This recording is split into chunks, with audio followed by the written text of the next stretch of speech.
చైతన్య రథం ప్రేక్షకులకు, అభిమానులకు, వీక్షకులకు స్వాగతం, సుస్వాగతం, నమస్కారం. కూటమి ప్రభుత్వం వచ్చి 9 నెలలు అయింది. ఈ 9 నెలల్లో పలు అభివృద్ధి కార్యక్రమాలు చేసుకుంటూ వెళుతోంది. జనవరిలో చూసాం ప్రధానమంత్రి నరేంద్ర మోడీ గారి చేతుల మీదుగా ఎన్ని అభివృద్ధి కార్యక్రమాలు జరిగాయో, ఎన్ని శంకుస్థాపనలు జరిగాయో మనం చూసాం. ప్రత్యక్షంగా చూశారు, ప్రజలందరూ చూశారు, మనం చూసాం. విశాఖ రైల్వే జోన్ ప్రకటించడం, రైల్వే జోన్ కేంద్ర కార్యాలయానికి శంకుస్థాపన చేసుకోవడం, పనులు మొదలవటం, అరసల మెటల్ శంకుస్థాపన ప్రారంభోత్సవం, విశాఖ ఉక్కుకి తోడ్పాటు అందిస్తూ 13,400 కోట్లు కేంద్ర ప్రభుత్వం రిలీజ్ చేయడం మనం చూసాం. అలాగే కృష్ణపట్నంలో పారిశ్రామిక కారిడార్ని ప్రారంభోత్సవం, ఇన్ఫోసిస్ కార్యాలయం, అనేక కార్యక్రమాలు అద్భుతంగా జరుగుతున్నాయి. పోలవరం పరుగులు పెడుతోంది, అమరావతి నిర్మాణంగా సిద్ధమైంది. ఇవన్నీ 3 సంవత్సరాల్లో మనకి ఫలితం చూపించబోతున్నాయి. ఓ పక్క విద్యుత్ పరిశ్రమల మీద, సోలార్ మీద, గ్రీన్ ఎనర్జీ మీద చంద్రబాబు నాయుడు గారు ఎంత కసరత్తు చేస్తున్నారో చూసాం మనం. దావోస్ పర్యటనలో బయటికి ప్రకటించబోయినా చాలా పరిశ్రమలు రాబోతున్నాయి.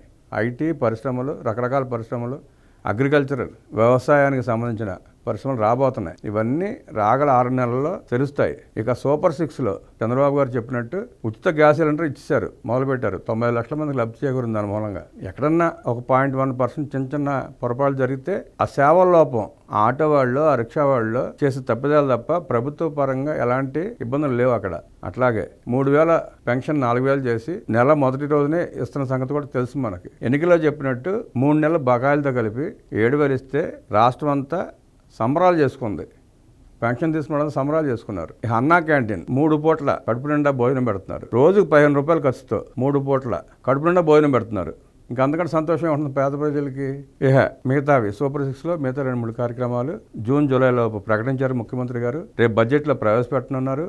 అవి కూడా సక్సెస్ఫుల్గా నెరవేరుతాయి. నాడు నేడు స్కూల్ అంటూ జగన్ రెడ్డి ఎన్ని మోసాలు చేశాడో మనం చూసాం. 4,000 కోట్ల చిల్లర ఎగ్గొట్టాడు అందరికి కలిపి. కూటమి ప్రభుత్వం వచ్చిన తర్వాత దాని తాలూకా సుమారు 1,000 కోట్ల అప్పులు తీసుకుంటూ వస్తుంది. రైతులకి 1,600 కోట్ల పైన రూపాయలు ఎగ్గొట్టి పారిపోతే చంద్రబాబు గారు వచ్చిన తర్వాత ఆ రైతులకు అప్పులు తీర్చడమే కాకుండా ధాన్యం కొన్న 24 గంటల్లోపు రైతుల అకౌంట్లో డబ్బులు వేస్తున్నారు. రైతులు చాలా సంతోషంగా ఉన్నారు. జగన్ రెడ్డి పాలనలో 6 నెలలు 7 నెలలు సమయం తీసుకునేవాళ్ళు.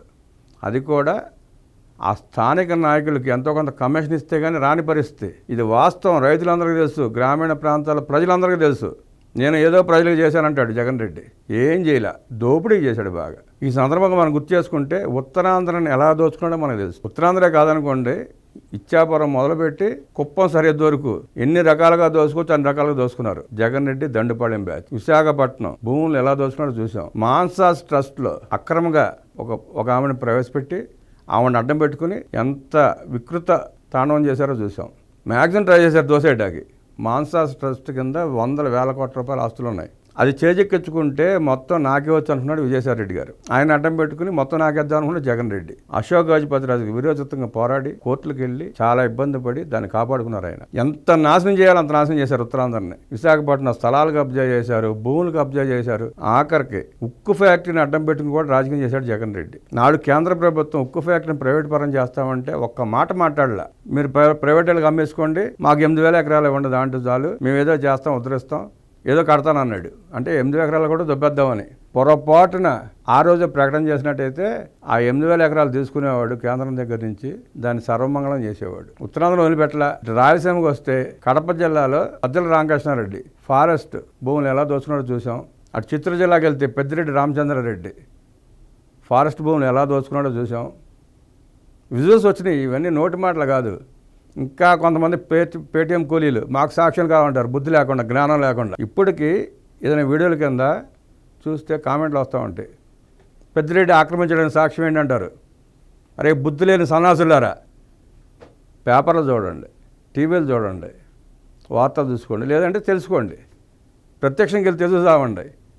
అలా కాకుండా మాకు సాక్ష్యం ఏంటి, మాకు రుజువు ఏంటి అంటారు. మీ బొంద రుజువులు ఉంటాయి ఇంకా అంతకంటే ఎక్కువ. అంత సన్నాసులు, అంత ఎదవలు వీళ్ళంతా. కాకినాడ పోర్టులో ఆయన రావు గారిని బెదిరించి ఎలా వాటాలు రాస్తున్నారో తెలుస్తుంది మనకు. కియా ఫ్యాక్టరీని బెదిరించి కియా అనుబంధ పరిశ్రమలు పారిపోవడానికి ఎలా కారకయ్యాలో మనకు తెలుసు. కడపలో ఉక్కు ఫ్యాక్టరీని నాటకాలాడి ఎంత అరాచకం చేశారో మనకు తెలుసు. చూస్తున్నాం అన్ని, ప్రత్యక్ష సాక్ష్యం ఉంది ఇదన్నిటికీ. ప్రజలందరూ ప్రత్యక్షంగా చూసిన ఇవన్నీ కొత్తగా చెప్పుకునే కాదు. ఇక హత్యలు, ప్రేరేపిత చావుల గురించి చెప్పుకుంటే డాక్టర్ సుధాకర్ దగ్గర నుంచి అనేకం వందలు.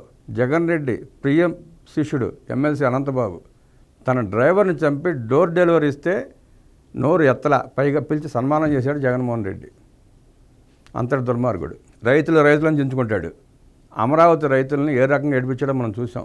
తిరుపతి పాదయాత్రకు వెళ్తే నెల్లూరు జిల్లాలో అన్నం కూడా తినేవాళ్ళని అన్నం తినే ప్లేట్లు ఇస్త్రాకులు లాక్కుని పారేశారు. వాళ్ళు గతి లేక గత్యంతరం లేక ఆకలి తట్టుకోలేక హైవే మీద రోడ్డు మీద అన్నం తిన్న పరిస్థితి మనం చూసాం. శ్రీకాకుళం సూర్యదేవాలయానికి వెళ్దామని బయలుదేరితే రాజమండ్రి దగ్గర వాళ్ళ రీల్ ఆర్టిస్ట్ ఉంటాడు భరత్ ఎవరో ఎంపీ, అతను అనుచరుల చేత పెట్రోల్ సీసాలు మీదేపిచ్చాడు, తరిమి కొట్టించారు.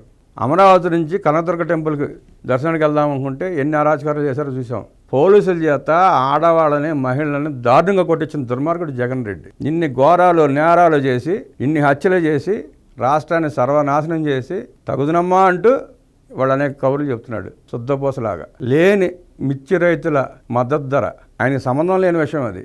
తన హయాంలో 7,000 రూపాయలు ప్రకటించి వాళ్ళని సర్వనాశనం చేశాడు.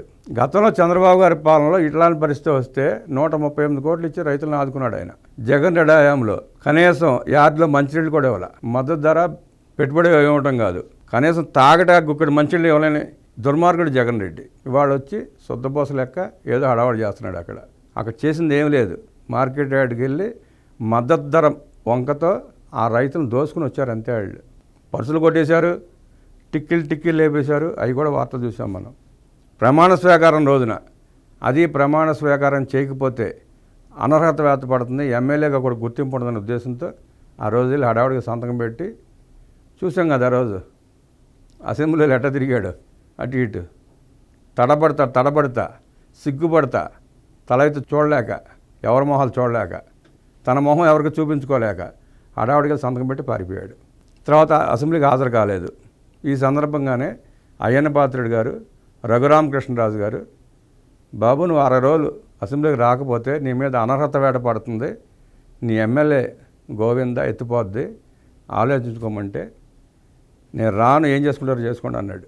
తోటి ఎమ్మెల్యేలు ఒత్తిడి చేసి నువ్వు రాకపోయావు, మేము వెళ్తున్నాం, నీ పార్టీకి అది మాకు చాలా పార్టీలు ఉన్నాయని చెప్పి వాళ్ళు బెదిరిస్తే భయపడి వణుక్కుంటా అనర్హత వేటపడి మళ్ళీ ఉప ఎన్నికకి వెళ్తే పులివెందులు కూడా గెలిచే పరిస్థితి లేదన్న భయంతో వణుక్కుంటా పరిగెత్తుకుంటూ వస్తున్నాడు ఇవాళ అసెంబ్లీకి. అది కూడా గవర్నర్ గారి ప్రసంగం మాత్రం ఉంటుంది ఇవాళ.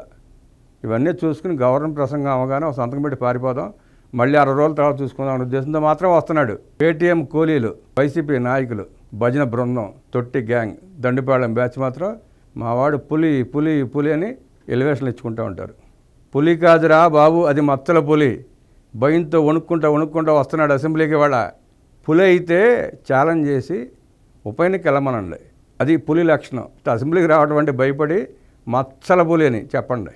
జగన్మోహన్ రెడ్డి లేనిపోని మేకపోతు గాంభీర్యం నటిస్తూ పులిని ఎలివేషన్లు ఇచ్చుకుంటూ ఆఖరికి మచ్చల పులి అయిపోయాడు. ప్రభుత్వ సొమ్ము 5 కోట్లు ఖర్చు పెట్టి డమ్మి సీసీ కెమెరాలు పెట్టుకున్నట్టే కోట్లు ఖర్చు పెట్టి ఎలివేషన్లు ఇప్పించుకుని పులి అనిపించుకున్న మచ్చల పులి. అది నిజంగా మచ్చల పులి కాదు, మా వాడి పులి అనిపించుకోవాలనుకుంటే ఈ అసెంబ్లీ సమావేశాలు జరిగినన్నాళ్ళు దమ్ముగా అసెంబ్లీకి వచ్చి సంధించే ప్రశ్నలకి సమాధానం చెప్పి నిలబడమనండి. అది పులి వ్యవహారం అంటే. పారిపోతే మచ్చల పులి అంటారు. పేటీఎంస్ ఆలోచించుకోండి, మీ వాడికి చెప్పండి.